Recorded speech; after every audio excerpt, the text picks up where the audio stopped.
It's lovely when we see doctors and nurses working together, and Cohen and Kylie work together as a great team. And yet there's lots of things that stand behind the vaccinations that happen in general practice. And one of them is the specialisation clinic down in John Hunter. So Kylie's an Annie with extensive experience in paediatric immunisation and works at the H&E Kids Immunisation Service at John Hunter Children's Hospital. She provides specialised immunisation care to children with complex medical needs and supports the delivery of national and state vaccination programs across Hunter, New England. So please make Kylie welcome. Woo! Can't let the doctors do all the talking, yeah? Yeah, nice and generous with that one, yeah? That one? Yeah, Thanks, Patty. Thanks, everyone, for having me today. My name's Kylie from the H&E Kids Immunisation Service. So, hold on a second, sorry. There we go. For some of our families, vaccination visits can be quick and an easy process, but for others it involves trauma, takes weeks of planning and requires lots of conversation and extra support. So at the H&E Kids Immunisation Service, we recognise that each child's vaccination journey is very different. We're dedicated to ensuring that each child receives the protection they need in the way that feels safe, supported and is tailored to them individually. So our service is a Ministry of Health funded service, and we're located at John Hunter Children's Hospital, and we support children and young people and their families across the whole Hunter New England region. Our team includes Medical Officers Colin Butters that you've just met, and also Dr. Rani Bhatia, myself and our admin support and service coordinator Chloe. So together we work as a team to ensure that all the vaccines that we're given are at the right time and in the right way. So we provide immunisation care to patients coming into the paediatric outpatient department. So every patient that comes through John Hunter Children's Hospital for any paediatric appointment. Of the 4 inpatient wards, so we've got H1, J1, J2 and Nexus, the adolescent mental health unit. We've got the paediatric oncology day unit, paediatric ICU and emergency, and then we also offer support in theatre and provide support across Hunter, New England. So today I'm going to share with you what makes our service unique and the children and the families that we support, the stories behind their care and how we approach each individual needs of the community. We take an approach to the NIP by providing opportunistic immunisation, so every interaction is an opportunity. Because every patient's history is unique and influenced by various factors, our approach is always individualised. So we tailor immunisation plans to each child's medical background, circumstances and needs.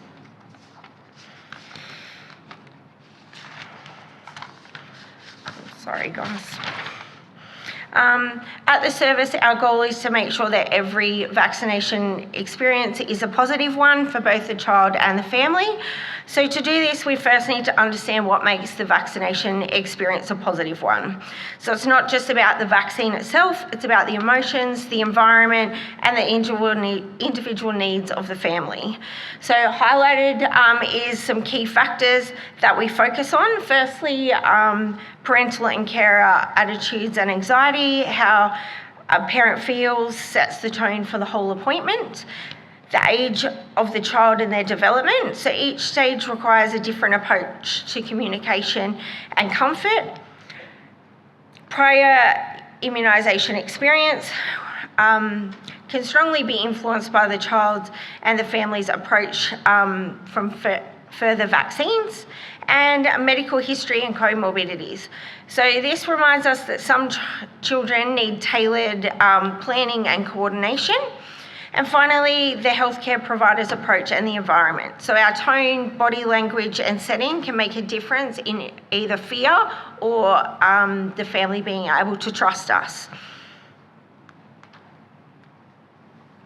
So the service approach to the immunisation immunisations as a whole is we see parents across a full spectrum. So we do routine immunisations from complex cases, including premature babies, children post-chemotherapy and transplant, children who are experiencing adverse events following previous immunisations, those requiring sedation. We have a travel vaccine clinic for people travelling to high-risk countries, and then vaccine-hesitant families. So our standard NIP and catch-up consultations make up a large part of our workload. So each child attending the paediatric outpatient department has their air record reviewed, and any patient with outstanding immunisations are offered an appointment. In recent months, our community immunisation centres have become extremely busy, which has increased their waiting list. So as a result, we've been supporting these services by taking on any overflow to make sure that no child misses out on an appointment. So premature infants make up amongst most of our vulnerable patients and require additional immunisations to ensure they receive adequate protection. So those born generally before 28 weeks and 32 weeks of gestation require additional immunisations. And then the normal flu vaccine and nirsevimab. So this is little Charlie. Charlie and his twin sister Maisie were born at 30 weeks gestation, and beautiful Charlie has trisomy 21 and a complex medical history, and he required home oxygen up until the age of just over 12 months old. So his immunisation schedule needed to be carefully tailored to include the additional protection. He had extra Prevnar 13, he had an extra hepatitis B for prematurity, and then both the RSV and influenza vaccines to reduce his risk of respiratory illness. So our immunisation service also supports children following their chemotherapy and transplant who need revaccination to restore their immunity. Many of these visits require multiple visits and can be challenging, as they've often dealt with complex medical issues and there's a lot of trauma involved. So this is Jet. Jet was diagnosed with a neuroepithelial tumour that required multiple surgeries, and he had 12 months of chemotherapy. So his intensive treatment left him partially blind and with significant medical trauma. So all his procedures required nitrous sedation. So his vaccination schedule was a little bit longer than most because we had to coordinate all his immunisations along with any other hospital procedures, so blood collection, MRIs. And because Jet loves to travel, he also needed additional vaccines to ensure while he was travelling that he was fully protected. So despite everything, all of his procedures needed nitrous. Jet, while under sedation, had an infectious laugh and continued to sing the Lion King's Hakuna Matata every single time. So some of our children are at high risk of vaccine-preventable diseases and also need additional doses to ensure full protection. So these extra immunisations are sometimes overlooked because they're not part of the standard NIP schedule, yet play a crucial role in safeguarding amongst the most vulnerable patients.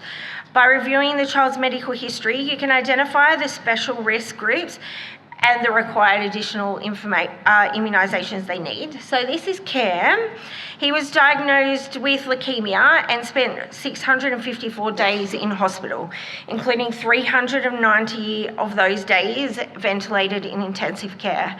His treatment was extremely complicated and he had severe side effects, including acute necrotizing pancreatitis, valve perforation, and repeated episodes of sepsis. So amongst all odds, Cam survived, but he now lives with significant long-term effects, including a stoma, long-term dialysis, and limited mobility.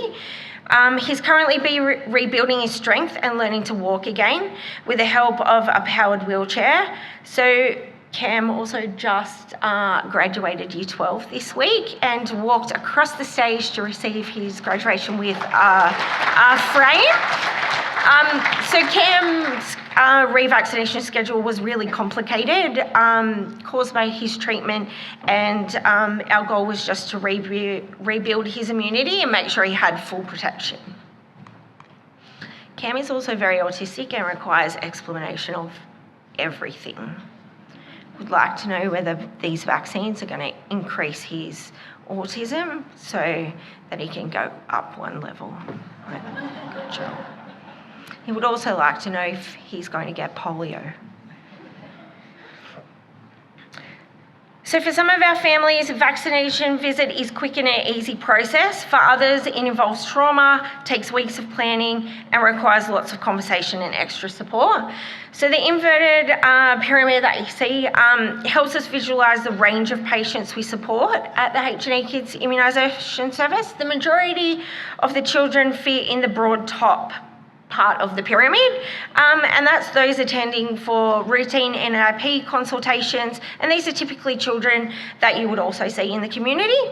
In the middle of the pyramid are children who require additional support. So that also includes children with developmental and behavioural challenges, complex medical conditions, or anxiety around procedures. These children often need a slightly longer appointment, tailored strategies and extra coordination with other healthcare teams, often with the use of a play therapist. And right at the bottom, we have the narrow tip of the pyramid, which is the smallest, most complex group of patients that we see. And these often require sedation and general anaesthetic to complete their immunisation safely. They include children with extremely high anxiety and developmental needs. So the pyramid's a very useful way for us to understand just who we care for and how our service adapts to meet the needs of each child. This is beautiful Rosie, and Rosie has severe anxiety and level 1 ASD, which makes any simple medical procedure, let alone immunisations, very challenging. So to date, Rosie has had 5 separate appointments with the immunisation service. Each appointment, we move a little bit step closer. Our teams have been through both nitrous and midazolam, and unfortunately, we have been unable to safely administer any immunisations. So the plan for Rosie, she's currently seeking support from a psychologist, and then in the near future, we're using the assistance of an anaesthesiologist, and she will have a full general anaesthetic. So in that, we, as Rosie's 16, we'll be doing Year 7, Year 10, flu, opportunistically providing her all the immunisations that she needs. So in addition to the routine and complex immunisation, our service also provides a dedicated travel and BCG vaccine clinic to children and families that are travelling to high-risk countries. These clinics ensure that the children are appropriately protected for travel. So referrals to the BCG clinic are made through the New South Wales Health Request for BCG vaccine link.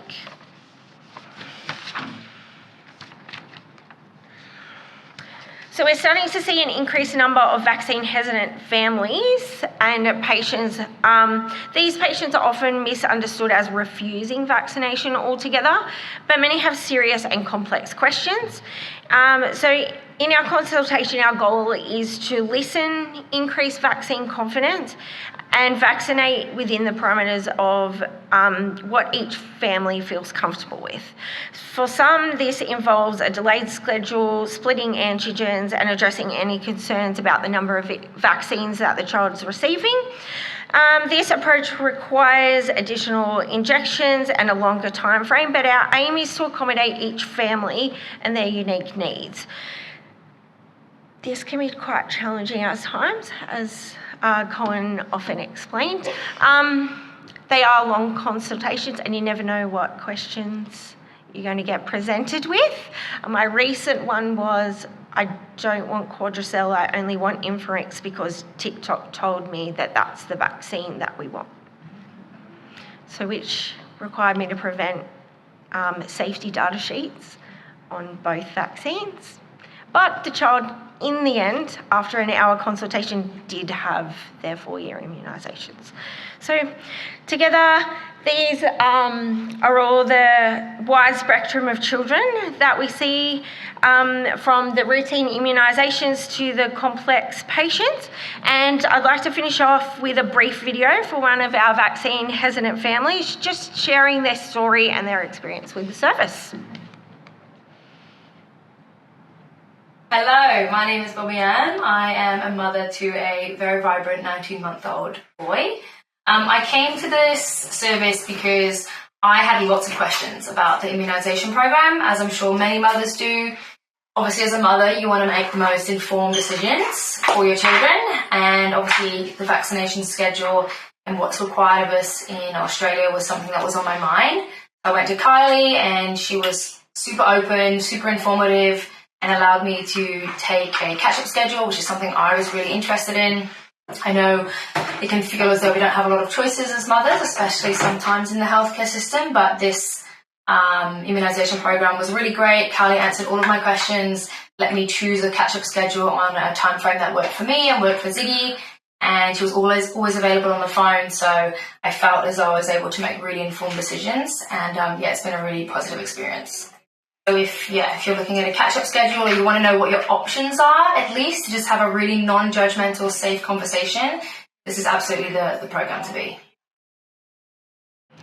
So Ziggy first came to us when he was 8 weeks old, and it's been a very delayed schedule, but he just received his 18-month immunisation, so although it has taken longer, he is fully up to date and protected.